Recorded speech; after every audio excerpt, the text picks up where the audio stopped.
വിശുദ്ധ പൗലോസ് ശ്ലീഹ കൊറിന്തോസിലെ സഭയ്ക്ക് എഴുതിയ 1-ാം ലേഖനം 8-ാം അധ്യായം 6-ാം വാക്യം. എങ്കിലും നമുക്കൊരു ദൈവമേ ഉള്ളൂ. ആരാണ് സർവവും സൃഷ്ടിച്ചത്? ആർക്ക് വേണ്ടിയാണോ നാം ജീവിക്കുന്നത്? ആ പിതാവ്.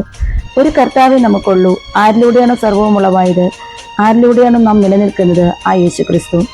നോമ്പിന്റെ ദിവസം നമുക്ക് ഒരുമിച്ച് പ്രാർത്ഥിക്കാം. കർത്താവായ ഈശോയെ, എല്ലാറ്റിലുപരിയായി ദൈവത്തെ സ്നേഹിക്കണം എന്ന കൽപ്പന അനുസരിക്കാതെ സ്വന്തം ജീവിതം നാശത്തിലേക്ക് നയിച്ച അനേകം വ്യക്തികൾ ഇന്ന് ഈ ലോകത്തുണ്ട്. കർത്താവായ ദൈവമേ, പരിശുദ്ധാത്മാവിന്റെ കൃപയാൽ അങ്ങയുടെ സ്നേഹത്തിലേക്ക് അവരെ തിരിച്ചു കൊണ്ടുവരണമേ. അങ്ങയുടെ കരുണയാൽ അവർ അങ്ങയുടെ സ്നേഹം മനസ്സിലാക്കുവാൻ അവരെ അനുഗ്രഹിക്കണമേ. അവർക്ക് വേണ്ടി സ്നേഹപ്രകടനം ചൊല്ലി സമർപ്പിച്ച് പ്രാർത്ഥിക്കുന്നു. എൻ്റെ ദൈവമേ, അങ്ങ് അനന്തനന്മ സ്വരൂപനും പരമസ്നേഹയോഗ്യനുമാണ്. ആകയാൽ പൂർണ്ണ ഹൃദയത്തോടെ എല്ലാറ്റിലും ഉപരിയായി അങ്ങയെ ഞാൻ സ്നേഹിക്കുന്നു. അങ്ങയോടുള്ള സ്നേഹത്തെക്കുറിച്ച് മറ്റുള്ളവരെയും എന്നെപ്പോലെ ഞാൻ സ്നേഹിക്കുന്നു. എന്നെ ഉപദ്രവിച്ചിട്ടുള്ള എല്ലാവരോടും ഞാൻ ക്ഷമിക്കുന്നു. ഞാൻ ഉപദ്രവിച്ചിട്ടുള്ള എല്ലാവരോടും ഞാൻ മാപ്പപേക്ഷിക്കുകയും ചെയ്യുന്നു.